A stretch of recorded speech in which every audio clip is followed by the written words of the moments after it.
Hi everyone. A whole 7 years after the i3, BMW brings out its second full electric car. And this time, it looks normal. It's just another X3. Which is actually BMW's biggest selling car, yes, bigger than the 3 Series. The X3 can be had as gasoline, diesel, plug-in hybrid, and now fully electric. The 9.3 was engineered after the rest of the X3 lineup was finished. It hasn't been altered much. The cabin is unchanged. Its body shell isn't much different, even underneath. This means the battery isn't as big as you might expect. And it has to hang below the floor so there isn't as much ground clearance as in a full SUV. Legroom doesn't increase. It's rear-wheel drive only, and there's no front cargo area. With just the one motor, 0 to 100 km per hour takes 6.8 seconds. The battery is a modest 80 kWh gross, 74 kWh usable. The WLTP range is an excellent 460 km, and this smallish battery will charge fast because it will accept 150 kilowatts. In other words, the 9.3 looks very efficient, and it targets the way people really use their cars rather than the characteristics. It's for people who want a crossover, not for off-roading, but because of the high driving position and big cargo space. That'll be most buyers of crossovers, then, especially electric crossovers. And China is where the 9.3 is built. Despite the apparently compromised layout, it uses BMW's latest generation of battery, electronics, and motor.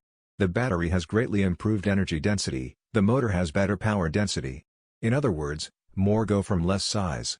They'll also be seen in next year's i4 sedan and iNext crossover, which use a dedicated floor pan and space for a higher capacity pack to get more range. Important, too, is that the 9.3 is usefully cheaper than those whiz-fast 4WD rivals. Parked alongside another X3, recognize it by the new front end and rear bumper, no grille, no exhausts, and the aero wheels. Voltage signaling blue exterior trim is an option.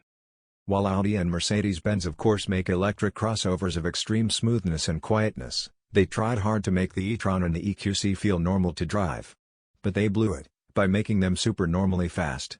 Not here. The 9.3 is almost ridiculously normal. The power comes in with urgency, sure, but it's never brutal, even when you mash the pedal. Still, the 9.3 keeps on going determinedly and with the usual seamless pure electric smoothness, up to its 180 km per hour limit. An automatic regeneration system takes signals from the sat-nav, for upcoming junctions, tight bends, and speed limits, and the radar sensors, for traffic speeds in front.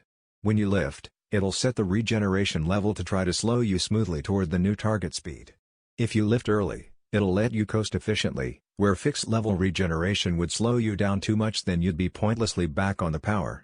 This system means lifting off has different effects in different circumstances, which is odd until you've learned to trust it.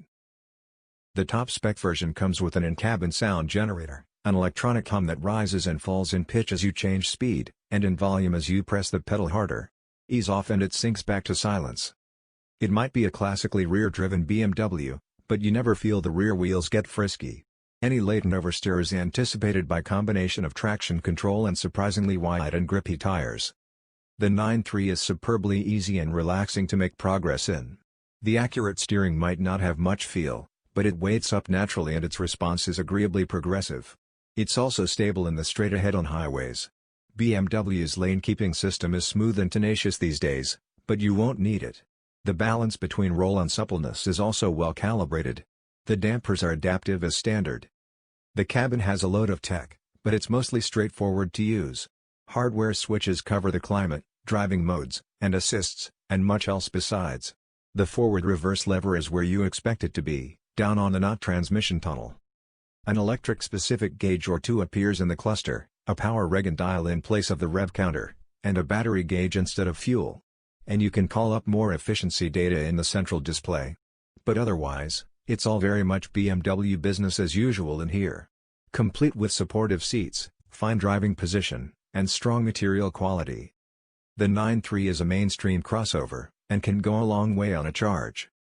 BMW admits it isn't an off-roader, because few people go off-road. And it doesn't carry the weight and cost of dual motors in pursuit of a crazed 0 to 100 time, because after 1 or 2 trial runs most people find they don't want to be human cannonballs. That said, 0 to 100 in 6.8 seconds isn't none too shabby by the standards of the diesel crossovers that so many people are happy with. And those engineering choices mean it wears a lowish price, at least among the premium brands. People might soon have other questions about what's a good value electric crossover.